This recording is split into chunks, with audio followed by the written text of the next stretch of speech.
Everyone, very very good evening to all of you. आप सभी का स्वागत है आपके अपने चैनल कॉमर्स स्पॉटलाइट में। आज इस वीडियो में बहुत इंपॉर्टेंट चीजें आपके साथ डिस्कस करनी है। जैसे कि आप सभी जानते हैं, हमारा रिजल्ट आया रिसेंटली एंड हमने सेलिब्रेट कर लिया। इट्स बीन अ वीक जब हम अपना रिजल्ट सेलिब्रेट कर चुके हैं। अगर अच्छा नहीं आया तो बाउंस बैक करने का टाइम अब आ चुका है एंड हम एक्सेप्ट कर चुके हैं कि जो भी हमारा रिजल्ट रहा वो हमारे चाहे फेवर में था या हमारे फेवर में नहीं था। अब आगे कैसे बढ़ना है और कैसे प्रिपरेशन हमें करनी है। एंड जो लोग बिगिनर्स हैं, जिन्होंने एक भी बार अटेम्प्ट नहीं दिया या लास्ट टाइम बस ऐसे दिया था, फॉर्म फिल करके पेपर देने चले गए थे टू गेट द एक्सपीरियंस, कुछ अच्छे खासे तरीके से तैयारी नहीं की है और इस बार करनी है जून के लिए, तो आप सभी के लिए वीडियो बहुत ज्यादा इंपॉर्टेंट होने वाली है। अगर आप फर्स्ट टाइम मुझे देख रहे हैं तो मेरा नाम आयुषी है, आपके लिए पेपर 1 एंड पेपर 2 लेके आती हूँ। आप लोग जो है फॉलो कर सकते हैं, चैनल को सब्सक्राइब कर सकते हैं। एंड पेपर 2 कॉमर्स के लिए ये चैनल आपके लिए वन स्टॉप सॉल्यूशन है, क्योंकि इस चैनल से बहुत सारे बच्चे जुड़े एंड उन्होंने जो है कोर्सेज लिए और साथ ही साथ जो है प्रिपरेशन की एंड बहुत सारे बच्चे इस बार जो है सिलेक्ट हुए। तो आपके लिए भी ये चीज जानना समझना जरूरी है कि कैसे उन्होंने प्रिपरेशन की। बहुत सारे बच्चे जब लास्ट टाइम रिजल्ट आया था अक्टूबर एंड में, उसके बाद जुड़े एंड लगभग 2-3 महीने के टाइम गैप में ही जितना उनके पास था टाइम पीरियड पेपर के लिए, उसमें ही उन्होंने बहुत अच्छे से प्रिपरेशन कर ली एंड उस प्रिपरेशन के थ्रू उन्होंने अपना नेट क्वालिफाई कर लिया और जेआरएफ क्वालिफाई कर लिया। तो ये पॉइंट ऑफ टाइम हमारे लिए भी इंपॉर्टेंट है, क्योंकि हमारे पास भी लगभग 90 से 100 दिन का समय है। एंड इस पॉइंट ऑफ टाइम पे कैसे आपको पढ़ना चाहिए, पिछली गलतियां जो हैं उसको कैसे सुधारना चाहिए, वो सारी चीजें आपके साथ मैं डिस्कस करने वाली हूँ। बट उससे पहले आपको एक चीज बता दूं कि अगर आप जुड़ना चाहते हैं हमारे साथ जेआरएफ अड्डा के साथ, बनना चाहते हैं जेआरएफ अड्डा फैमिली का पार्ट, तो आप लोग ज्वाइन कर सकते हैं for paper 1 and paper 2। Complete course में आपको सारी चीजें प्रोवाइड की जाती हैं जो भी आपके लिए रिक्वायर्ड है। एक असिस्टेंट प्रोफेसर बनने के लिए और जेआरएफ करने के लिए जो भी कंटेंट रिक्वायर्ड होता है, जो गाइडेंस रिक्वायर्ड होती है, वो सब आपको मिलता है। और कैसे कंपेटिटिव एग्जामिनेशन को क्रैक किया जाता है, वो सारी चीजें भी हम सीखते हैं, समझते हैं एंड अप्लाई करते हैं। तो 12 महीने की वैलिडिटी के साथ आप लोग ज्वाइन कर सकते हैं फॉर पेपर 1 और फॉर पेपर 1 एंड पेपर 2। जैसे कॉमर्स आपको मिल जाएगा computer science, management, sociology, public administration, home science, English, geography and so on, बहुत सारे सब्जेक्ट्स हैं जो आपको मिल जाते हैं, आप लोग ज्वाइन कर सकते हैं। और साथ ही साथ ये भी बता दूं, आज लास्ट डेट है। R20 कोड यूज करके आप लोग जो है सब्सक्रिप्शन ले सकते हैं 20% डिस्काउंट के साथ, क्योंकि रिजल्ट बहुत अच्छा रहा तो उसी खुशी में आपके लिए जेआरएफ अड्डा ने 20% का डिस्काउंट जो है वो दिया है। कुछ भी पूछना है आप इन 2 नंबर पे कॉल कर सकते हैं, अपनी क्वेरी को सॉल्व करवा सकते हैं। तो जून 2025 हमारा जो है अब अटेम्प्ट आने वाला है एंड आज जो है हम बिल्कुल लास्ट जो है फेब को खत्म कर चुके हैं, अपने तीसरे महीने में 2025 के एंटर कर चुके हैं, जो कि है मार्च। तो अब कितना समय हमारे पास है तो देखा जाए तो लगभग मार्च के जो है 30 दिन, अप्रैल के 30 दिन, मई के 31 दिन और जून के 10 से 15 दिन होंगे कि कब पेपर शुरू होगा, उतना टाइम हमारे पास होगा। एंड ये जो टाइम है ये प्रॉपर मैं बोलूंगी ये सिर्फ और सिर्फ रिविजन का टाइम होगा, जहाँ पे आप कुछ भी नया नहीं पढ़ोगे। जो पढ़ा है, जो रिवाइज किया है, जो नोट्स बनाए हैं, उन्हीं को रिवाइज करोगे, बस उन्हीं को देखते हुए चलोगे। तो लगभग हमारे पास जो है 90 दिन का समय यहाँ पे बचता है। तो 3 महीने की स्ट्रेटजी क्या होनी चाहिए वो डिस्कस हम करते हुए चलेंगे। एंड एक चीज जो आपके मन में अभी आ रही होगी कि मैम पेपर 1 भी है, पेपर 2 भी है, 150 क्वेश्चन मेरे पेपर में आने वाले हैं और 150 क्वेश्चन में से मुझे जो है अब इस पॉइंट ऑफ टाइम पे कम से कम 115 क्वेश्चन, 110 क्वेश्चन जो है वो टारगेट लेके चलना होगा according to the your cut off. अगर मैं बात करूं कॉमर्स की तो 110 115 तो बहुत अच्छा स्कोर है जो आप अचीव करें, टारगेट बना के चले, क्योंकि 210 कट ऑफ गई है यानी कि 105 क्वेश्चन, तो 5-10 क्वेश्चन हमें ज्यादा लेके चलने हैं। एंड हम बात करें अगर बाकी और सब्जेक्ट्स हैं, अगर आपके जहाँ पे कट ऑफ 240 तक जा रही है, 236-38 तक जा रही है, तो वहां पे आपके लिए बहुत ज्यादा जरूरी हो जाता है कि 120-125 क्वेश्चन जो है आप टारगेट करते हुए चलो, सो दैट आप उस चीज को अचीव कर सको। Depending upon the different type of paper, different subject, वो आपका कट ऑफ आगे पीछे रहता है। कहीं कहीं पे 200 से कम में भी आपका जो है जेआरएफ हो जाता है, यूआर कैटेगरी में भी। तो ये चीज आपको समझनी है, और ये कैसे समझ आएगी, ये आपकी कट ऑफ जो गई है प्रीवियसली वहां से समझ आएगी। और सिर्फ 1 साल नहीं, लास्ट 4 to 5 ईयर्स की कट ऑफ आप देखो, उनका एवरेज निकालो और उतने ही मार्क्स आपको सिक्योर करने होंगे। जैसे अगर मैं कॉमर्स की बात करूं तो यहाँ पे जो है 105 से 110 मेरे पास कट ऑफ निकल के आएगी, क्योंकि पहले जो है 100 तक में हो जाता था बहुत इजीली जेआरएफ, अब जो है वो 105 जा रही है 2 बार से कट ऑफ। और जब दिसंबर 2022 का पेपर हुआ था तब भी 105 तक कट ऑफ गई थी, और उसके बाद जून 2023 में, दिसंबर 2023 में कट ऑफ थोड़ी कम रही थी। तो 105 110 जो है वो सेफ स्कोर आपके लिए होने वाला है अगर आप यूआर कैटेगरी से हैं और जेआरएफ क्रैक करना चाहते हैं। इसी को बेस बनाते हुए हम जो है आगे बढ़ेंगे। एंड जब हम बात करते हैं कि कैसे प्रिपरेशन करनी है, क्या क्या चीजें रिक्वायर्ड हैं, तो पीवाईक्यूज आपको चाहिए होते हैं, आपको कंटेंट प्रिपेयर करना है, आपको नोट्स बनाने हैं, आपको मॉक टेस्ट देने हैं, क्योंकि पीवाईक्यू से पैटर्न पता लगेगा, क्या एक्चुअल में रिक्वायर्ड है वो पता लगेगा, कंटेंट से आप उसको कवर करेंगे, नोट्स से आप उनको शॉर्ट फॉर्म में लेके आएंगे कि वीडियो जो है वो 200 घंटे 250 घंटे 300 घंटे की होंगी, पर वो सारी चीजें याद नहीं रह सकती, तो उनको आप पेजेस पे लिखते हो, नोट्स में बनाते हो, सो दैट आपका जो इतना बड़ा सिलेबस है वो छोटा सा सिलेबस आपके सामने आ जाए और रिवाइज करने में ईजी हो जाए। देन मॉक टेस्ट जरूरी है क्योंकि टाइम मैनेजमेंट जरूरी है। तो ये चारों चीजें चाहिए और इनके साथ हर पॉइंट पे चाहिए रिविजन।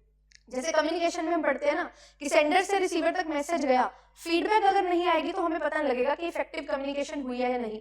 ऐसे ही पीवाईक्यूज से लेके मॉक टेस्ट तक का सफर हमने तय करना है, क्योंकि पीवाईक्यूज प्रीवियस ईयर में जो पूछा गया वो बताएगा, उसके अकॉर्डिंग आप प्रिपरेशन करोगे, और मॉक टेस्ट ये बताएगा आपने कितना अच्छे से प्रिपेयर करके उस टॉपिक पे कमांड बिठा लिया है, उस पर्टिकुलर यूनिट में कमांड बिठा लिया है, हर टाइप का क्वेश्चन आप सॉल्व कर पा रहे हो कि नहीं, और कैसे सॉल्व कर पा रहे हो, कि आप अपना टारगेट अचीव कर पा रहे हो कि नहीं। तो ये आपको जो है हेल्प करेगा ये जानने में कि हाँ इफेक्टिव प्रिपरेशन हमारी हुई है या नहीं। एंड रिवीजन जो है वो फीडबैक की तरह काम करेगी। पेपर 1 में भी यही चाहिए, पेपर 2 में भी यही चाहिए, और दोनों पेपर में 10-10 यूनिट है, और टाइम मेरे पास जैसा मैंने बताया 90 दिन का है। तो अब मुझे क्या चीज लेके चलनी है, अब मेरे लिए सबसे इंपॉर्टेंट फैक्टर आता है कि टाइम कैसे मुझे डिवाइड करना है। ये बहुत इंपॉर्टेंट चीज है, time allocation is very very important. Paper 1 में भी पेपर 2 में भी आपको इक्वल टाइम देना होता है, प्रोपोर्शनेटली। इक्वल मतलब पेपर 1 में 50 क्वेश्चन आपसे पूछे जाने वाले हैं, पेपर 2 में वहीं पे 100 क्वेश्चन आपसे पूछे जाने वाले हैं। पेपर 1 में जर्नल पेपर आपका होगा, यहाँ से बहुत सारे उटपटांग क्वेश्चन या बहुत सारे अलग क्वेश्चन बन सकते हैं, तो आपका जो स्कोप है वो बहुत ज्यादा वाइड हो जाता है। बट यहाँ पे जो 100 क्वेश्चन आने वाले हैं, यहाँ पे पेपर 1 के कंपैरेटिवली आपका जो सब्जेक्ट होगा उस पे आपकी कमांड अच्छी होगी, एंड यहाँ पे आपको पता है कि इसी टाइप के क्वेश्चन है जो इस तरीके से बनते हैं, तो बहुत ज्यादा आउट ऑफ द बॉक्स चीजें पेपर 2 में नहीं जाती हैं बट पेपर 1 में जा सकती हैं। और यही वजह होती है पेपर 1 में बच्चे बहुत ज्यादा टाइम ले लेते हैं। आपको ज्यादा टाइम नहीं लगाना, आपको स्मार्टली अपने क्वेश्चंस को प्रिपेयर करना है। अगर मैं टारगेट लेके चल रही हूँ 110 क्वेश्चन का, तो यहाँ पे बहुत क्लियर हो जाना चाहिए कि 35 से 40 क्वेश्चन जो है वो मेरे पेपर 1 से होने चाहिए, और हमारे पास जो है 75 प्लस क्वेश्चन जो है वो मैं लेके चलूं, या मैं बोल सकती हूँ 75 से 80 क्वेश्चन जो है वो मेरे पेपर 2 में होने चाहिए। अगर ये जो है कॉम्बिनेशन बन जाता है तो मैं बहुत अच्छे तरीके से रेडी हूं अपने एग्जामिनेशन को क्वालिफाई करने के लिए। एंड जिस तरीके से कंपटीशन बढ़ रहा है, ये मत भूलिएगा कि पेपर 2 में जो है बच्चे बहुत बढ़िया कमांड बिठा रहे हैं।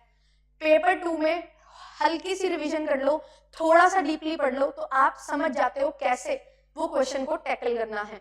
पेपर 1 में जो है यहाँ पे थोड़ी दिक्कत आती है, क्योंकि ये आप हमेशा नहीं पढ़ते है ना, इस एग्जामिनेशन के लिए तैयारी करने के लिए ही पढ़ते हो, तो यहाँ पे आपको चूज करने होंगे, पिक करने होंगे अपनी यूनिट्स जो आपकी स्ट्रेंथ के अकॉर्डिंग बनेंगी।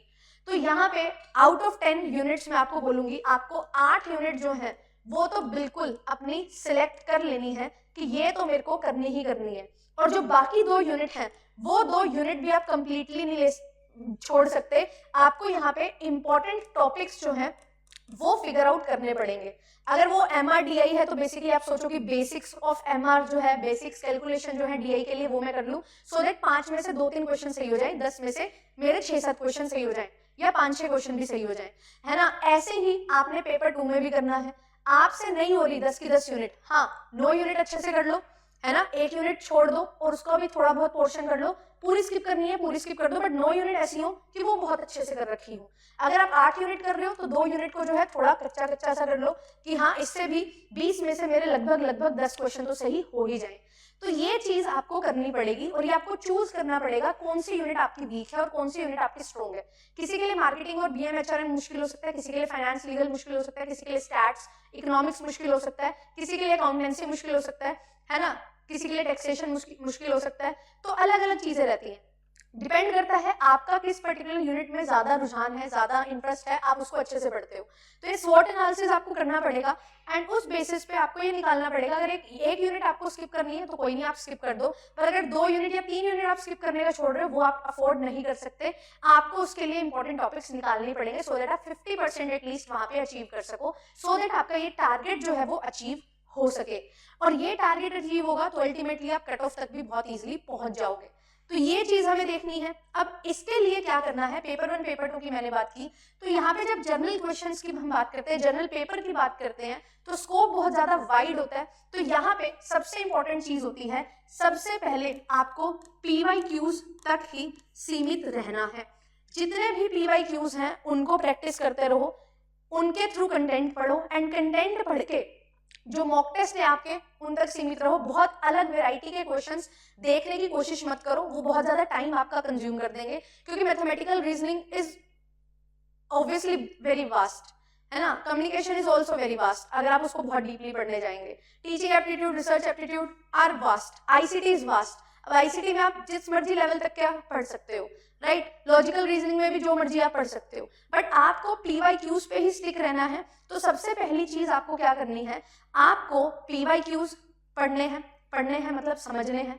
समझने के बाद आपने ये देखना है ये क्वेश्चन में, पर्टिकुलर क्वेश्चन का ये आंसर है और कैसे इस तरीके से क्वेश्चन पूछा जा सकता है जो इस थीम के अराउंड होगा। तो वो 1-2 क्वेश्चन आपके माइंड में जब आ जाएंगे तो आप समझ जाओगे, अच्छा ये टॉपिक है, ये इस तरीके से काम करता है, ये इस तरीके से अप्लाई होता है, और जैसे क्वेश्चन भी बने मैं उस पर्टिकुलर टॉपिक में वो चीज को अप्लाई कर दूं एंड मेरा क्वेश्चन जो है वो बिल्कुल सही हो जाएगा। तो ये चीज आपके लिए बहुत ज्यादा हेल्प कर जाती है। एंड अपना जो कंटेंट आप बना रहे हो कितना डीपली उसको पढ़ना है वो भी PYQs पे बेस्ड रखो। ज्यादा डीप जाओगे तो बहुत ज्यादा उलझ जाओगे, एक यूनिट में ही आपको 2-2 महीने लग सकते हैं, और जो कि इतना टाइम हमारे पास है नहीं। फिर उसके बाद पेपर 2 की अगर मैं बात करूं तो यस, ये आपका सब्जेक्ट स्पेसिफिक है, यहाँ पे आपको थोड़ा इन डेप्थ जाना पड़ता है। एंड सब्जेक्ट स्पेसिफिक जब चीजें होती हैं तो आप बहुत ज्यादा पढ़ चुके होते हो ऑलरेडी, तो आपको उसको इकट्ठा करने में यानी कि एक्यूमुलेट करने में, कवर करने में जो है टाइम नहीं लगता। तो इसीलिए जो है आपकी ये जो यूनिट रहेंगी सब्जेक्ट वाले पेपर में वो थोड़ा कम टाइम लेंगी एंड कंपैरेटिवली आपको थोड़ा ज्यादा टाइम देना है, क्योंकि यहाँ से 100 क्वेश्चंस आपके आने वाले हैं। तो इस पे थोड़ा सा टाइम देना है एंड इसको जो है थोड़ा इन डेप्थ कवर करना है। सिर्फ PYQs तक सीमित नहीं रहना, PYQs से कैसे और एक्सपेक्टेड क्वेश्चन बन सकते हैं उन पे भी फोकस रखना है। तो अगर ये चीज आप करोगे तो अल्टीमेटली आप पेपर 2 जो अनएक्सपेक्टेड रहता है, थोड़ा सा अलग हटके आ जाता है, उसको पूरा कर लोगे। आप प्रीवियस ईयर देख लो, कोई भी किसी भी ईयर का पेपर 1 में बहुत ज्यादा चेंजेस नहीं होते हैं, पेपर 2 में कभी कभी ड्रास्टिक चेंजेस हमें देखने को मिलते हैं। तो पेपर 1 अगर आपने पिछले 5 साल के 7 साल के किए हुए ना PYQs, तो वो अल्टीमेटली आपका पूरा सिलेबस कवर कर देते हैं और कहीं ना कहीं आपके PYQs ही मोल्ड करके थोड़े से आपके एक्सपेक्टेड क्वेश्चन बन रहे होते हैं। और PYQs अवेलेबल इतने ज्यादा हैं कि आप हर लेवल का, हर टाइप का क्वेश्चन जो है वो ऑलरेडी सॉल्व कर लोगे अगर आप PYQs अच्छे से लगा लेते हो। हाँ, यहाँ पे जो है थोड़ा सा इन डेप्थ जाना पड़ता है क्योंकि आपका सब्जेक्ट है। देखो, सब्जेक्ट पे कमांड होना जरूरी है क्योंकि आप मास्टर्स करके आए हो या मास्टर्स में हो, है ना। तो ये रिक्वायरमेंट यही रहती है कि मास्टर्स की हुई है तो ऑब्वियसली आप मास्टर हैं अपने सब्जेक्ट में, तो इसीलिए यहाँ पे थोड़ा सा ज्यादा आपसे पूछा जाता है और ये पूछा ही जाएगा। इसके लिए क्या है, PYQs तो इसमें भी करने हैं, बट हाँ PYQ से एक्सपेक्टेड क्वेश्चन और एक्सपेक्टेड टॉपिक भी आपको यहाँ पे जो है निकालने होते हैं। तो मैं जब भी क्वेश्चन प्रैक्टिस करवाती हूँ तो मैं ये मेक श्योर करती हूँ कि एक क्वेश्चन को हम 10 मिनट लगा के सॉल्व करें, 5 मिनट लगा के सॉल्व करें, कि उसके जो रिलेटेड एस्पेक्ट्स हैं वो हम अच्छे से कवर कर सकें। तो ये चीज हमारे लिए बहुत ज्यादा जरूरी हो जाती है। अब टाइम एलोकेशन की हम बात कर रहे हैं तो इसके बाद हम क्या करेंगे, तो मैं आपको ये बोलती हूँ कि टाइम की अगर मैं बात करूँ तो आपको 6 से 8 घंटे एक दिन में देने ही पड़ेंगे। अब मैम टाइम तो इतना ज्यादा है नहीं और इतना ज्यादा टाइम कैसे दें, तो देखो टाइम नहीं है ज्यादा तभी तो ज्यादा पर डे टाइम देना पड़ेगा। अगर आप ऑन एन एवरेज 7 आवर्स भी लगा रहे हो, आप 100 डेज मान लो, तो ये 700 आवर्स ये बहुत ज्यादा होते हैं आपकी तैयारी में, बहुत सही टाइम है इस पॉइंट ऑफ टाइम पे भी। जहां पे आपके लिए अब इंपॉर्टेंट चीज ये है कि आप सिर्फ ये ना सीखें कि PYQs देख लिया उसका आंसर देख लिया आप कंटेंट पे चलो। अब आपका काम ये हो जाएगा PYQs को जो है बिल्कुल अच्छे से कवर करो कि मुझे ऐसा लगे कि एक प्रीवियस ईयर मैंने किया। अगर टॉपिक वाइज आपको प्रीवियस ईयर मिल जाता है उससे बेस्ट तो कुछ हो ही नहीं सकता। टॉपिक वाइज PYQs कर रहे हैं एंड साथ में देखते जा रहे हैं एक टॉपिक से कैसे रिलेटेड क्वेश्चन बनते जा रहे हैं और कैसे फ्रेमिंग चेंज होती जा रही है वो पता लगता जा रहा है, ओवर 5 to 10 ईयर्स, तो यहाँ पे आपका वो टॉपिक ही कवर हो जाता है पूरा का पूरा, क्योंकि जब हम क्वेश्चन सॉल्व करते हैं तो टॉपिक को भी डिस्कस करते हैं, टॉपिक डिस्कस होता है तो और क्या क्या चीजें बन सकती है वो भी डिस्कस होता है। तो एक क्वेश्चन पे हम 5 मिनट लगा रहे हैं, बट 5 मिनट में हम वो कंसेप्ट को अच्छे से समझ रहे हैं, फिर उससे रिलेटेड थोड़ा दूसरा क्वेश्चन आया, उसके एस्पेक्ट देखे, तीसरा क्वेश्चन आया, इसी तरीके से एक टॉपिक को हमने पूरा अच्छे से कवर कर लिया आधा घंटा लगा के। तो ये चीज आपको करनी है। अब इससे होगा क्या, आप इससे ये चीज भी फिल्टर कर सकते हो कि पर्टिकुलर यूनिट मेरे को नहीं आ रही, मेरे को उस यूनिट को करने में टाइम भी ज्यादा लग रहा है, तो रादर कि आप पहले कंटेंट को कवर करो, आप सिर्फ और सिर्फ PYQs जो है उनको कवर कर लो। इससे होगा क्या, आपके टॉपिक्स जो है वो सिलेक्टेड टॉपिक्स रेडी हो जाएंगे, और एक टाइप का क्वेश्चन जब आपसे 1-2 बार पूछा जाएगा तो आपके जहन में वो चीजें बैठना शुरू कर देंगी एंड आप जो है बहुत अच्छे से सॉल्व कर पाओगे। कॉमर्स की अगर मैं बात करूं तो न्यूमेरिकल पोर्शन भी बहुत ज्यादा होता है, और ये जो न्यूमेरिकल पोर्शन है ये विद द हेल्प ऑफ आप PYQs भी कर लो ना, तो आपके बहुत सारे क्वेश्चंस पेपर में जो बनते हैं वो PYQs में ही जो रिपीट हुए हैं टॉपिक्स वहीं से बनते हैं, तो वहां से आप इसको समझ जाते हो। बट हाँ, एक चीज मेक श्योर करनी होती है कि जो हमारा क्वेश्चन आया उससे रिलेटेड जो भी सारे टॉपिक हैं, जो भी टाइप के क्वेश्चन बन सकते हैं, वो करना हमारी ड्यूटी बन जाती है, क्योंकि फिर वहां से कभी भी क्वेश्चन आ सकता है। तो ये चीज आपके लिए हेल्प यहाँ पे कर जाएगी। अब आर्ट्स बहुत ज्यादा है, अब यहाँ पे अगर मैं बात करूं उन बच्चों की जिन्होंने अटेम्प्ट दिया, उनकी 2-4 यूनिट वीक थी, वो क्या करें। जिनकी भी 2-4 यूनिट वीक है, आप उन 2-4 यूनिट्स पे ही अभी काम करना शुरू करो। मेक श्योर कि आप 2 मंथ्स में वो सारी यूनिट्स कवर कर लो जो आपके इंपॉर्टेंट यूनिट्स हैं और आपको दिक्कत दे रही थी, जिसकी वजह से आपका सिलेक्शन नहीं हुआ। ये 2 महीने में आप जो है वो यूनिट्स को कवर कर लेंगे जो आपके लिए प्रॉब्लमेटिक थी, जो आपने पहले नहीं की थी, एंड उसके बाद आपके पास बहुत अच्छा टाइम होगा 1 महीने का, और उसके बाद जून वाला टाइम है जो रिवीजन का, जहां पे आप मॉक टेस्ट लगा सकते हो एंड अपनी इंप्रूवमेंट जो है वो खुद देख सकते हो, एंड साथ ही साथ रिवीजन करते चलो जो आपका प्रीवियस है। अगर आप फर्स्ट टाइम तैयारी कर रहे हो तो आपके लिए यहाँ पे क्या होगा, आपको ये जो 90 दिन है या लगभग 100 दिन है, इनको इस तरीके से मैनेज करना होगा कि आप जो है टॉप 100 to 120 टॉपिक्स जो है वो कवर करते हुए चले पेपर 2 में, एंड टॉप 80 टॉपिक्स जो है वो आप कवर करते चले पेपर 1 में। इससे क्या होगा, इससे जो है आपके टॉपिक्स लिमिटेड हो जाएंगे, तो कंटेंट बहुत ज्यादा आपके पास नहीं आएगा, कंटेंट ओवरलोड नहीं होगा। हाँ, ये हो जाता है, कोशिश करो इसको 2 मंथ्स में कवर करने की, एंड मैं ये बोलूंगी with the help of PYQs जो है वो आप यहाँ पे इसको करो। और PYQs कैसे करने हैं वो मैंने आपको बता दिया, डिटेल में करना है, एक एस्पेक्ट, एक क्वेश्चन से रिलेटेड एस्पेक्ट सारे कवर करने हैं, सो दैट आपका जो है टाइम बहुत अच्छे तरीके से यूटिलाइज हो, and with the help of question हम कंसेप्ट भी समझे, क्वेश्चन कैसे करना है वो भी समझे। तो दोनों चीजें जब एक साथ होंगी तो प्रॉपर आपकी रिवीजन भी हो जाएगी, एंड इस तरीके से जब आप अपने नोट्स बनाओगे तो वो भी आपको हेल्प कर जाएंगे। तो ये नोट्स जो हैं वो बिल्कुल आपके शॉर्ट नोट्स होंगे, जहाँ पे आप क्रक्स लिखते हुए चलोगे, एंड उसको रिवाइज करना आपके लिए जरूरी हो जाएगा। मैंने जैसे इग्निशन बैच में पिछले 10 साल के पेपर सॉल्व करवाए हैं, और उन 10 साल के पेपर में हमने ऑलमोस्ट पूरा सिलेबस ही कवर कर लिया, क्योंकि पिछले 10 साल में इतने अलग अलग क्वेश्चंस आए हैं, और कॉमर्स का जो पेपर है वो 2 शिफ्ट में 3 शिफ्ट में होता है, तो नंबर ऑफ क्वेश्चंस भी हमारे पास बढ़ जाते हैं। तो 2014 से लेके 2024 तक के सारे पेपर आपके पास हैं, तो वहां पे 10-11 साल हो गए, तो वहां पे आपके पास इतना सारा कुछ है, तो ऑब्वियसली आपका हर एक क्वेश्चन जो है वो कवर हो जाता है, हर एक टॉपिक जो है कहीं ना कहीं से वो कवर हो जाता है, और इस तरीके से कवर होता है कि कैसे पूछा गया है, तो पूछा कैसे गया है वो आपको समझ आता है। तो PYQs इस पॉइंट ऑफ टाइम पे सबसे ज्यादा जरूरी है समझना। आपको लगता है कि हाँ इस पर्टिकुलर यूनिट में मेरे को ये चीज नहीं आती, क्योंकि ऐसा नहीं होगा कि आपको कुछ भी नहीं आता होगा, आपको जो आता है उसका सिर्फ PYQs इग्निशन बैच देखो, उसके बाद जो है आपको लग रहा है ये यूनिट नहीं आ रही, उसका कंटेंट पढ़ो। इससे क्या होगा, आपकी नंबर ऑफ क्लासेस रिड्यूस हो जाएंगी, और आपको जो चीजें आती हैं और जो आपने सीखी हैं वो एक्यूमुलेट होके आपका सिलेबस कवर करवाएगी।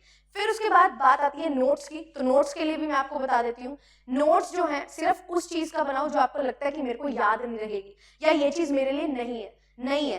अगर कोई चीज आपके लिए पुरानी है और आपको आती है, उस पर लिखने में टाइम वेस्ट मत करो। टाइम कहाँ पे यूटिलाइज करो, टाइम यूटिलाइज करो अपना स्टैटिक पोर्शन लिखने में। जितना ज्यादा स्टैटिक पोर्शन लिखोगे, जैसे कि फॉर्मूलाज है, जैसे कि हमारी जो है सेक्शंस है, जैसे कि हमारे कोई इंपॉर्टेंट प्रोविजंस है, कुछ इंपॉर्टेंट प्रॉपर्टीज हैं, उस पे अपना टाइम जो है लगाओ। जैसे कि ईयर ऑफ एस्टेब्लिशमेंट है ना, वो चीज पे जो है फोकस आपको करना पड़ेगा। तो यहाँ पे जो है इनमें अपना टाइम वेस्ट करो, टाइम यूटिलाइज करो, और टाइम वेस्ट अपना मत करो कि आप फालतू में हर चीज को लिखते जा रहे हो, ठीक है। और एक और चीज मैं आपको बताती हूँ, बहुत सारे बच्चे बोलते हैं कि मैम नोट्स बनाना जरूरी है क्या? डिपेंड करता है कि आप कितना सोच समझ सकते हो। आप अगर याद रख सकते हो ज्यादा, आपको वीडियोस देख के ज्यादा रिटेंशन रहती है, तो नोट्स बहुत ज्यादा बनाने की जरूरत नहीं है, इंपॉर्टेंट नोट्स बनाओ, ये स्टैटिक पोर्शन वाले, ठीक है। अगर आपको लगता है कि नहीं भाई मेरे को तो जो है बिना नोट्स के भी हो जाता है, तो नोट्स मत बनाओ। पर अगर लगता है नहीं बिना नोट्स के मेरा काम नहीं चल सकता, तो आपको थोड़े थोड़े नोट्स बनाने पड़ेंगे, एंड वो यूनिट्स के बनाओ जो आपके लिए नहीं होंगी, है ना। हमेशा पूरी यूनिट्स के लिए नोट्स नहीं बनाने, जो यूनिट आपकी वीक है उनके लिए आप नोट्स जो है वो बना सकते हैं। और एल्स आपको प्रॉपर नोट्स दिए जाते हैं, उसमें ही चीजें ऐड ऑन करते जाओ, जिससे आपकी बहुत बढ़िया तरीके से जो है यहाँ पे तैयारी हो जाती है और टाइम आपका सेव हो जाता है। तो यहाँ पे मैंने PYQs बताया, देन कंटेंट बताया। अब हमने बात की कि नोट्स बनाने हैं, तो उसमें क्या क्या चीजें लिखनी है ये आपने ध्यान में रखनी है, ठीक है। ये चीजें आप ध्यान में रखोगे तो आपके लिए बहुत इंपॉर्टेंट यहाँ पे चीजें हो जाएंगी। फिर उसके बाद जो है अब बात आती है मॉक टेस्ट की। बहुत सारे बच्चे बोलते हैं कि मैम मॉक टेस्ट जो है वो नहीं हमने लगाए, या मॉक टेस्ट हमने नहीं लगाने। तो ऐसा मत करो। अगर आपको ये लग रहा है कि मेरे को नए मॉक टेस्ट नहीं लगाने, आप PYQs को भी मॉक टेस्ट के फॉर्म में लगा सकते हो। कैसे? पेपर 1 पेपर 2 लो एंड उसको 3 घंटे में कवर करो, टाइम बाउंड। PYQs लेके भी आप सॉल्व कर लो, कोई दिक्कत नहीं है, अगर आप एक्स्ट्रा मॉक टेस्ट नहीं लगाना चाहते। बट मैं आपको सजेस्ट करूंगी 2 से 4 जो है वो मॉक टेस्ट आपके वो भी होने चाहिए जो PYQs नहीं है, क्योंकि PYQs कहीं ना कहीं हमें याद रह जाते हैं। तो वो चीज याद रहेगी और आप उसको टिक कर दोगे तो वो कोई मतलब नहीं रहेगा, क्योंकि आपने सोचा ही नहीं, समझा ही नहीं क्वेश्चन को, आपने जस्ट देखा और आंसर कर दिया। ये काम नहीं करना। PYQs भी लगाओ एंड 2-4 एक्स्ट्रा मॉक टेस्ट भी लगाओ। JRF अड्डा पे आपको पेपर के पास all India free mock test भी प्रोवाइड किया जाता है। ऑलरेडी मॉक टेस्ट सीरीज होती है जो पेपर के 1-2 महीने पहले हम लॉन्च करते हैं, उसको आप यूज कर सकते हो, उससे आप मॉक टेस्ट अच्छे से लगा सकते हो। तो हर चीज आपको जो है प्रोवाइड की जाती है, हर चीज आपके लिए है, आपको बस वो काम करना है। And her point of time पे रिवीजन करना जरूरी है। यस, PYQs लगा रहे हो तो अपने जो है ये देखते जाओ कि कौन से टॉपिक जो है वो बार बार रिपीट हो रहे हैं, उनकी नोटबुक बनाओ, अलग से लिखो, सो दैट आपको ये पता लगे अच्छा ये पर्टिकुलर टॉपिक बहुत ज्यादा इंपॉर्टेंट है। फिर अपना कंटेंट जो है उसको आप रिवाइज करो। कंटेंट को जब आप रिवाइज करोगे तो आपको पता लगेगा ये पर्टिकुलर चीज को इतना पढ़ना है, इतना इनडेप्थ पढ़ना है, जिस तरीके से क्वेश्चन पूछे गए हैं वैसे। फिर नोट्स बनाने हैं, क्रिस्प और शॉर्ट नोट्स रखने हैं, डिटेल नहीं करनी है। अगर आपको डिटेल नोट्स चाहिए तो ऑलरेडी मैं प्रोवाइड करती हूँ, तो वो ले लो, बेटर है कि अपना टाइम आप बचाओ। एंड उसके बाद मॉक टेस्ट जो है ये बहुत ज्यादा जरूरी है। कम से कम 10 मॉक टेस्ट आपने पेपर से पहले दिए हो, जिससे आप टाइम मैनेजमेंट अच्छे से सीख जाओ। PYQs भी हो सकते हैं और अलग से मॉक टेस्ट भी, आपके एक्सपेक्टेड क्वेश्चन भी हो सकते हैं। तो इस तरीके से रिवीजन, और जो मॉक टेस्ट में क्वेश्चन गलत कर रहे हो उसको एनालाइज करना जरूरी है कि कौन सा क्वेश्चन गलत हुआ और क्यों गलत हुआ, आपने क्या सोच के आंसर दिया था और एक्चुअल आंसर क्या है। ये चीज आपको हेल्प करेगी कि आप जो टॉपिक में स्किप कर रहे हो चीजें, वो आप उसको दोबारा से समझ सको। एंड देन अल्टीमेटली जो है आपकी प्रॉपर रिवीजन होती जाएगी, क्योंकि गलतियां करने के बाद फीडबैक मिलना कि हाँ ये गलती हुई, उस पर काम करना बहुत ज्यादा जरूरी है। तो ये पर्टिकुलर चीजें हैं जो आपके लिए रहती हैं, और ये सारी चीजें आप करोगे तो आपके लिए बहुत अच्छा रहेगा। पेपर 1 में उतना ही टाइम मत दो जितना पेपर 2 में दे रहे हो। हाँ, आपका पेपर 2 बहुत स्ट्रांग है, तो आप पेपर 1 पे काम करो कि आपका वो वीक है। अगर आपको लगता है कि दोनों में ही एक जैसा हाल है, यानी कि प्रोपोर्शनेटली इक्वल ही परफॉर्मेंस निकल के आ रही है, तो इक्वल टाइम ही देना जरूरी है। इक्वल मतलब इन प्रोपोर्शन, कि जितना टाइम पेपर 1 को दे रहे हो उससे दुगना टाइम पेपर 2 को दो, या 1.5 गुना टाइम एटलीस्ट पेपर 2 को देने की कोशिश करो। जैसा कि मैंने बोला, आपको 6 से 8 घंटे यहाँ पे देने पड़ेंगे, तो 7 घंटे भी अगर आप दे रहे हो तो ये 7 घंटे में आपको ये कोशिश करनी है कि यहाँ पे मेरे 400 घंटे के करीब जो है, ठीक है, मैं 420 नहीं लिख रही, लगभग 400 आवर्स लिख रही हूँ, जहाँ पे आपका PYQs वाला काम एंड प्लस कंटेंट वाला काम जो है वो पूरा हो जाए। देन उसके बाद आप जो है साथ साथ यहाँ पे नोट्स मेकिंग कर रहे हो, रिवीजन कर रहे हो, ठीक है, कंटेंट के साथ नोट्स भी बनेंगे। देन अपना रिवीजन के लिए टाइम दो, अपना मॉक टेस्ट के लिए टाइम दो, और वो यहाँ पे 100 से 150 घंटे में हो जाना चाहिए। फिर उसके बाद कुछ भी नया नहीं पढ़ना, जो पढ़ लिया इस टाइम पीरियड में उसको रिवाइज करते हुए चलना है। एंड इस पॉइंट ऑफ टाइम पे अगर आप 7 घंटे डेली नहीं दे रहे हो तो गड़बड़ ही होगी, ठीक है। 7 घंटे डेली देने की कोशिश करो, जिसमें 1 घंटा 1.5 घंटा रिवीजन का रखो, बाकी जो है पढ़ने का रखो। पढ़ाई करो, रिवाइज करो, पढ़ाई करो, रिवाइज करो, यही चीज आपको हेल्प करेगी। जो पहले दिन पढ़ा उसको अगले दिन रिवाइज कर लो। पन्ने पलटने होते हैं रिवीजन में, सो दैट याद आ जाए, वो लिंक बन जाए जब नया पढ़ने जा रहे हैं। तो ये चीज आपको बहुत ज्यादा हेल्प करेगी। And try to practise question, कोशिश करो 100 क्वेश्चन जो है वो आप लगाओ पेपर 1 पेपर 2 के मिक्स, जहां पे 30-40 क्वेश्चन पेपर 1 के लगाओ एंड 50-60 क्वेश्चन जो है पेपर 2 के लगाओ, जिससे आपकी क्वेश्चन की प्रैक्टिस करने की हैबिट बन जाएगी। एंड ये टाइम ज्यादा नहीं लेता, 1.5-2 घंटे में, मैक्सिमम 2 घंटे, 1.5 घंटे में आपकी प्रैक्टिस जो है वो हो जाती है क्वेश्चंस की। ठीक है, तो ये टाइम बाउंड होके लगाओ, सो दैट क्वेश्चन कैसे बन रहे हैं, कैसे उनमें आप अप्लाई कर रहे हो अपना कंसेप्ट, वो आपको समझ आए और उसकी प्रैक्टिस होगी तो अल्टीमेटली पेपर में जो है, जब मॉक टेस्ट ही होगा आपका पेपर भी एक, वो उस टेस्ट में आप अप्लाई कर पाओगे। अदरवाइज अगर आप अप्लाई करना नहीं सीखोगे तो पेपर में समझ नहीं आएगा। तो समझ नहीं आता जब सबसे बड़ी गड़बड़ी ये रहती है आपने प्रैक्टिस नहीं की। Practice makes a man perfect, तो प्रैक्टिस करनी पड़ेगी क्वेश्चंस की। कंटेंट आप जितना मर्जी रिवाइज कर लो, अगर आपने प्रैक्टिस नहीं की तो वहां पे वो चीज काम नहीं करेगी, आप बिल्कुल कॉन्फिडेंट होके नहीं जा पाएंगे। और अगर कॉन्फिडेंस लूज हुआ आपका तो दिक्कत वहां पे हो जाती है। तो ये चीज पे फोकस करो। एंड जब आप प्रैक्टिस करते हो ना, जो क्वेश्चन आपको नहीं आता वो भी आप समझना स्टार्ट कर देते हो कि हाँ कैसे इस क्वेश्चन को जो है अब अटेम्प्ट करना चाहिए, कैसे वो सिलेक्शन बाय एलिमिनेशन टेक्निक लगेगी, कैसे ऑप्शंस को एलिमिनेट किया जा सकता है, कैसे इस पर्टिकुलर चीज में ये चीज को अप्लाई किया जा सकता है। वो सारी चीजें आप सीखते हो, जिससे आपके करेक्ट करने के चांसेस जो है क्वेश्चन को वो बढ़ जाते हैं। एंड चांसेस बढ़ जाएंगे तो प्रोबेबिलिटी है कि आप उस क्वेश्चन को सही करके आओगे एंड अल्टीमेटली अपना रिजल्ट जो है आपके फेवर में होगा। तो ये चीज पे फोकस करो। और सबसे इंपॉर्टेंट चीज जो मैं आपको बोलना चाहती हूँ वो ये है कि कभी भी ये मत सोचो कि एक चीज को मैं 10 जगह से कर लूं। जब मैंने बोला क्वेश्चन आपको प्रैक्टिस करने हैं, तो ये क्वेश्चंस कोशिश करो कि आप जो है ये किसी और के साथ नहीं, खुद के साथ प्रैक्टिस करो। आप इसको जो है पीडीएफ के थ्रू भी कर सकते हो, आप इसको वीडियो के थ्रू भी कर सकते हो, बट डोंट थिंक कि क्वेश्चन टीचर बोल रहे हैं और फिर उसको हम प्रैक्टिस कर रहे हैं। हाँ, लाइव आ रहे हो तो ठीक है, करो, लाइव प्रैक्टिस भी करो, बट ये क्वेश्चंस ऐसे होने चाहिए जो आप अपने साथ रिवीजन कर रहे हो कि मैंने ये टॉपिक पढ़ लिया था, ये पर्टिकुलर यूनिट पढ़ ली है, इसके क्वेश्चंस करने हैं, क्वेश्चन देखा आंसर लगाया, सोच के क्वेश्चन देखा, सोच के आंसर लगाया।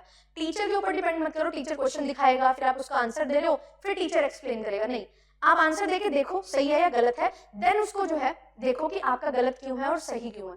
ठीक है, सही है तो बढ़िया, आगे बढ़ो, गलत है तो क्यों है वो आप देखो। एंड जब भी कोई वीडियो देख रहे हो तो ये मत सोचो कि मेरे को पूरी वीडियो दोबारा देखनी है। जो कंसेप्ट आपको आता है उसको स्किप कर दो, क्योंकि बार बार देखने में आपका टाइम जो है ज्यादा लगेगा, और जब टाइम ज्यादा लगेगा तो फील करोगे आपकी बहुत थकावट हो रही है, इतना कुछ कर लिया और एक्चुअल में कुछ नया नहीं कर पाओगे। तो ये चीज आपको मेक श्योर करनी है। मैं तभी बोलती हूँ वीडियोस के थ्रू भी आप प्रैक्टिस कर सकते हो। जैसे मेरी मैराथन्स है, 3-3 घंटे की क्वेश्चंस हैं, तो आप वो ये मत देखो कि मैं क्वेश्चन दिखा रही हूँ फिर मैं टाइम दे रही हूँ। आपका 10 सेकंड में हो गया, देख के उसको आगे करो, है ना, बढ़ा दो टाइम, आगे बढ़ाओ, स्पीड बढ़ाओ। एंड जिससे अगर गलत हो रहा है तो उसको समझ लो, सुन लो एक्सप्लेनेशन क्या है, अगर सही हो रहा है तो you are good to go कि आप अगले क्वेश्चन पे जंप कर सकते हो। तो ये चीज आपने करनी है, ठीक है, अपने साथ प्रैक्टिस करनी है, खुद एप्लीकेशन देखनी है कि क्या चीज अप्लाई करके मेरा आंसर ये जो निकल के आएगा। इससे टाइम आपका सेव होता है एंड एक्यूरेसी भी आपकी जो है वो इंक्रीज होती है। तो ये चीज पे फोकस करो और एक ही चीज को जो है एक जगह से कर लो। सोर्स जो है अपना एक रखो, इधर उधर जाने की जरूरत नहीं है। ठीक है, हर चीज जब आपको एक जगह प्रोवाइड की जा रही है तो why to go here and there. जब आपके लिए मैंने बोला है कि ये सारी चीजें आपको प्रोवाइड हो रही है एक जगह, तो अगर आपको ये सारी चीजें चाहिए तो एक जगह से लो, है ना। अगर आपको एक चीज चाहिए आप एक चीज भी ले लो। अगर आपको लगता है मेरे से नोट्स नहीं बनेंगे तो you have handbook, paper 1 paper 2 की दोनों की हैंडबुक मिल जाएगी। आपको लगता है कि मेरे को सिर्फ क्लासेस चाहिए, क्लासेस के साथ आपको जो है यहाँ पे इग्निशन बैच की क्लासेस भी मिलती है जहाँ पे 10 साल के PYQs हैं एंड आपको सारी यहाँ पे कोर्स की क्लासेस मिलती हैं। तो ये आप सिर्फ क्लासेस ले सकते हो। आपको केवल टेस्ट सीरीज चाहिए, आप केवल टेस्ट सीरीज ले सकते हो। ठीक है, ये सारी चीजें आपके लिए ऑलरेडी हैं। डाउट क्लियरिंग सेशंस भी आपके जो है क्लासेस में होते हैं। तो प्रॉपर गाइडेंस आपको मिलती है, प्रॉपर चीजें आपको मिलती हैं, आपकी रिक्वायरमेट के अकॉर्डिंग आपको चीजें मिलती हैं। बट वो एक बिलीफ जो है ना वो आपको मेंटेन करना होगा एंड वो कंसिस्टेंसी मेंटेन करनी होगी कि हाँ मुझे पढ़ना है। आपको किसी दिन मन नहीं करेगा पढ़ने का, ठीक है, एक दिन ब्रेक ले लो, कोई दिक्कत नहीं है।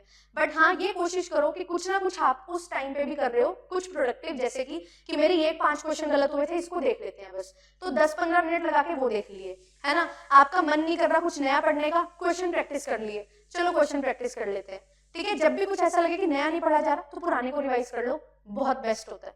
ठीक है, ये चीज आपने करनी है। और मेक टाइम टेबल की हाँ मुझे ये काम आज करना है तो आज ही करना है, बैकलॉग इकट्ठा नहीं करना। इस पॉइंट ऑफ टाइम पे अगर आप ये सोचोगे कल कर लेंगे, फिर बात नहीं बनेगी। बैकलॉग इस पॉइंट ऑफ टाइम पे हो ही नहीं सकता, आपको अच्छे से रिवाइज करना है। जो ऑलरेडी क्लासेस हो चुकी हैं, आपने नहीं ज्वाइन किया अभी तक, लेट ज्वाइन किया, तो उन क्लासेस का ऑलरेडी बैकलॉग है आपके पास, उसको आपको साथ साथ कवर करना होगा। आपको अपनी स्पीड बढ़ानी होगी, आपको अपना टाइम जो है वो ज्यादा देना पड़ेगा, जिससे क्या होगा, आपकी अल्टीमेटली तैयारी हो जाएगी। बहुत सारे बच्चे बोलते हैं कि मैम अगर मैं अब ज्वाइन करूं, आपने तो 3-4 यूनिट्स करवा दी हैं, हाँ पेपर 1 की भी पेपर 2 की भी, तो लगभग 30-40% सिलेबस हो गया। अब तो आपके लिए बेस्ट चीज क्या है, आपके पास 10 इयर्स के पीवाईक्यूज हैं, आपके पास वो रिकॉर्डेड सेशंस होंगे, रिकॉर्डिंग से सेशंस पूरे करो, पीवाईक्यूज देखो। अगर आपको ऐसा लगता है कि नहीं मेरे को ये यूनिट ज्यादा अच्छे से नहीं करनी, पीवाईक्यूज देखो जिससे टॉपिक आ जाएंगे, उसके बाद आपको कोई पर्टिकुलर टॉपिक देखना है तो उसको टॉपिक को देख लो। बेस्ट तरीका क्या होगा, पीवाईक्यूज लगाओ एंड आपको पता लगेगा ये टॉपिक है। टॉपिक अगर वहीं से क्लियर हो गया, जो कि हो जाएगा 90%, तो नहीं हुआ थोड़ा और देखना है तो उसको कोर्स से देख लो। इससे क्या होगा, टाइम आपका सेव हो जाएगा। तो with the help of questions आप जो है कंसेप्ट तक पहुंच जाओगे। और यही चीज अब इस पॉइंट ऑफ टाइम पे आपको अप्लाई करनी चाहिए। एंड यहाँ पे 10 से 11 साल के पीवाईक्यूज में इतना इन डेप्थ आपको चीजें बताई हुई हैं, आपको ये चीजें भी बताई हुई हैं कि क्या रिलेटेड एस्पेक्ट से क्वेश्चन और बन सकता है। तो वो एक क्वेश्चन नहीं, हम एक क्वेश्चन से 5-7 क्वेश्चन करते हैं, तो वो चीज आपको बहुत ज्यादा हेल्प करेगी। एंड कोई भी यूनिट में आपको लग रहा है ना ये यूनिट मेरी अच्छी नहीं है, मैं आपको गारंटी दे रही हूँ पीवाईक्यूज करके आपको कॉन्फिडेंस आ जाएगा उस पर्टिकुलर यूनिट में, एंड आप ज्यादा नहीं तो कम से कम 60-70% तो उस यूनिट का कवर कर ही लोगे, जिसमें से 10 में क्वेश्चन अगर आ रहे हैं तो 6-7 क्वेश्चन आपके सही हो जाएंगे। और इससे बेटर क्या चाहिए, है ना। 150 क्वेश्चन है, 110 से 115 चाहिए, हम कर सकते हैं 30-35 क्वेश्चन गलत, कोई दिक्कत नहीं है। बट हाँ इससे ज्यादा नहीं करने, कहीं ऐसा हो कि ज्यादा ही क्वेश्चन गलत करने लग जाए और हमारी कट ऑफ जो है वो ज्यादा चली जाए और हमारा सिलेक्शन ना हो। मेक श्योर 110-115 का टारगेट आप रखो, and 110 target is fine, is good, and वो अचीव करना हमारा मेन टारगेट होना चाहिए कि हमारे मॉक टेस्ट में 110 क्वेश्चन जो है आसानी से सही हो जाए, जिससे क्या होगा, आप अल्टीमेटली पेपर में अच्छे से क्वेश्चन सही कर पाओगे। ठीक है, all the very best. I hope ये वीडियो आपको अच्छी लगी होगी, एंड आपके लिए इंपॉर्टेंट चीज है कि आप 20% डिस्काउंट ले सकते हो। ये दूसरी इंपॉर्टेंट चीज ये है कि आपके लिए यूट्यूब पे भी क्लासेस हैं जो शुरू हो रही है, एनकाउंटर सीरीज, एंड जो भी यूट्यूब की क्लासेस होंगी उनकी पीडीएफ आपको JRF Adda एप्लीकेशन पे मिलेगी। एप्लीकेशन को आप लोग डाउनलोड कर लो, commerce spotlight by JRF Adda Telegram channel है, कॉमर्स की क्लासेस और बाकी सारी क्लासेस के लिंक्स आपको मिल जाते हैं। ठीक है, और साथ ही साथ जो है ऑफलाइन बैचेस भी हैं। अगर आपको पेपर 1 में ज्यादा दिक्कत आती है तो आप ऑफलाइन फेस टू फेस भी टीम से बात कर सकते हैं एंड अपने डाउट्स पुट कर सकते हैं, टीचर से अपने डाउट्स पूछ सकते हैं, टीचर से पढ़ सकते हैं, तो आप लोग विजिट कर सकते हैं। ठीक है, तो ये सारी चीजों के साथ मैं अपना सेशन अभी एंड करती हूँ। आई होप कि आपको ये अंडरस्टैंडिंग मिल गई होगी कि कैसे मुझे एक पर्टिकुलर यूनिट को प्रिपेयर करना है और कैसे अब अप्रोच करना है, पीवाईक्यूज के थ्रू कंटेंट पे जाना है, एंड कैसे पीवाईक्यूज में इग्निशन बैच इस बार बहुत ज्यादा सक्सेसफुल रहा, है ना, पिछली बार भी इस बार भी, और जो कि बहुत ज्यादा हेल्प किया उन यूनिट्स को प्रिपेयर करने में जिसमें हमें